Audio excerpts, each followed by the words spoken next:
Hi everyone, beautiful souls. Welcome in or welcome back. And I'm excited today because I'm just over 200 subscribers. So if you're new here, then welcome. You are very welcome. And thank you for being here. Thank you for all your interactions, all your energy exchanges in the form of likes, shares, comments, subscribes, donations. It's greatly appreciated. And more than anything, I just appreciate your presence here and this energy exchange. I want to talk to you about the relationship we have with life today, the relationship we have with ourselves, the relationship in general with everything. And if we want to change the relationship we have to anything, in other words, if something doesn't feel good to us, if it's not fulfilling, if it's not the way that we wish to be, and that is shown by, how we feel about our life, isn't it? How we feel deep down. It doesn't matter what we have, what we own, what assets we have, what life we have in terms of material things. A lot of us have got very beautiful lives in many ways, or we've had it. The wheel of fortune turns, right? It goes around. Fortunes change up and down. I've been in every position imaginable. But ultimately, in the West, we are blessed with a basic standard of living. However, we've got the worst epidemic of mental health crises, people in a crisis of identity, people disconnected from source, from their truth, from their purpose, from their true expression. So there is a fundamental problem, okay? There's a disconnect, there's a gap. And ultimately, we're looking to repair the relationship with ourselves when we look at anything, because everything starts with how we think about ourselves and our life, and the inner voice is the place to start if we're looking to change anything at all, because it's all about how we perceive that thing, how we're responding to that thing, how we react to that thing, who are we in relation to that thing. So the inner voice is key, and it's 100% the place that we begin, because there's nothing outside.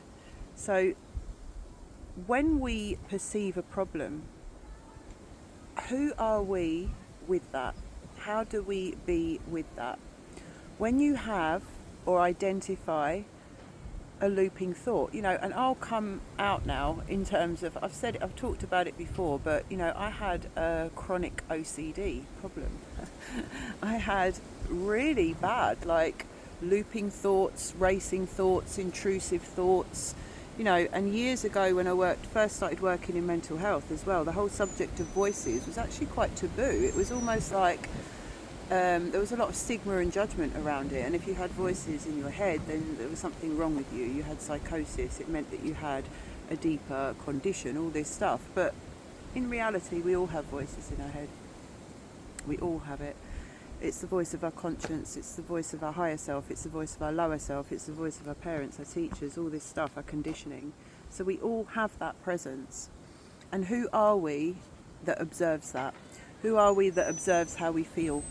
Who are we that observes the fact that something is running in our mind that's negative and we're identifying with it and it feels bad? We are the observer. So straight away, if you can perceive something about yourself, it means that you're not that thing. But the trouble is, a lot of us, when we we get a negative thought, the thing that we instantly do is give it attention, because we're trying to work it out, we're trying to reason with it, we're trying to logic with it, we're trying to find a resolution. It's a yeah but, so we kind of loop on something, hoping to find some type of resolution or peace in the situation, but it doesn't work like that, because vibrationally it's a negative lower frequency, so it will just, if you give it attention, it's just going to grow. So we have to come back to the bare truth that we are energetic beings, and when we look at our mind, we have to realize that in essence a thought is energy and it can be changed. And if we don't like what we're experiencing, what we're thinking, how we're viewing the world, then we can change it. We have to come into a different relationship with it. It's not just going to disappear because we don't like it. In fact, it's the opposite. If we don't like something, we tend to give it our attention, and then we're holding it in our field. So when you come to look at the inner voice, you want to look at not just what it's saying to you, but how it speaks to you. You want to look at the tone of it, because you may not say a lot to yourself, but if what you do say is sarcastic, it's derogatory, it's unkind, then therein vibrationally there is a problem, right? And when the first step is really just awareness of anything, acknowledgement, awareness. Okay, that's where I'm at. That's what is continually looping. If I'm constantly telling myself one thing, or going over the negative limitations or lack of possibility about something, or every reason why it might go wrong, then we're not really going to feel good, are we? So if we focus on that and recognize that it's a pattern that probably extends across your life in different areas. So in other words, it's not about that thing being impossible. It's not about you not being worthy of that thing or not being capable of that thing. Or in fact, it's not about the thing or the person at all. It's a pattern that you're carrying within, a way that you look through, a filter that you look through. So if you recognize it, oh, I have a tendency to have a pattern that looks at something in that way, you'll start to see it in different areas of your life. When you come to work with a filter, then you want to really come with your I am presence, the one that's observing, and realize that there is a distance between you and that, and you have the capacity to focus on it in a different way. And you want to deconstruct and dismantle it through the logic, through the reason. Is this actually true? Why is this true? Is this true for me? Is it what I believe deep down? Does it feel true? Can I identify that actually it's probably what someone else has told me, or I've absorbed from another environment that wasn't supportive for me? And you start to realize that actually that thing that I've been thinking is true about myself may not be true at all. And this is the first step to really deconstructing. You want to get into it with the laser focus of your witness in a curious way, no judgment. We've got to notice the judgment. And if you're really judging yourself, I shouldn't be like this, why am I like this? Then you stop there and you work with the cycle of judgment. Oh, I judge everything and it doesn't make me feel good. I judge everything's value on this and this, and actually it's a construct within me that I don't actually agree with, but it's just running in the background. So make it aware, make yourself aware, make it conscious, bring it in, bring the pattern into the light. Bring the pattern into the light with no judgment. That's the work.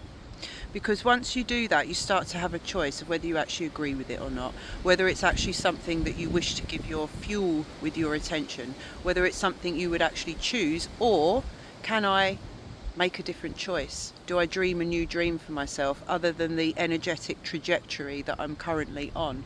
All of it is possible. So know that you are the light of loving awareness. That's what your own internal being needs to be able to change its state, and that you can come into a new relationship with anything when you choose to look at it in a different way, when you choose to stop believing the negativity. And that's the basis for everything. That's the starting point. And then you can start to work with the voice in a much more harmonious way. Start to alchemize the energetic frequency that has been looping those thoughts or those limitations or those negativities. Start to feel into the body about where it's present. There's so many things that we can do and tools that we can bring in. I've got a course, it's a remembrance, it's self-paced, it's online, there's about 50 videos on there, so it can be done as, when and how you choose, and you can go as deep into it as you choose, or for wherever you're at. There's always a deeper layer of consciousness, right, to access. And in the mind medicine work, in that program, what we actually look at is where we're at now, but the old system, and then to dismantle that. And that is the inner voice work. That's how we dismantle. And we have to do that before we move on to looking at, who am I in truth? Who am I beyond, what am I as the phoenix that rises out of the ashes, the rubble of this old crumbling of how I've always thought I have to be? How I've always presented myself as really a shapeshifter of all the old limitations, all the ways that we've been told that life is, when actually it's false, it isn't true. So yeah, start with the inner voice. If you need support, links in the bio. check it out. Or anything, any tools that you can acquire, breath work, anything at all, but really be present, loving and kind with your inner voice, and that will give you such a new space to work from, a completely new relationship with and possibilities with how you can witness yourself and the alchemy that that can bring to any negativity inside. You can alchemize that energy. So I'm sending you so much love today. I'm in my favourite spot again by the Fairy Bell. The tour looks amazing. So love from Avalon. Till next time.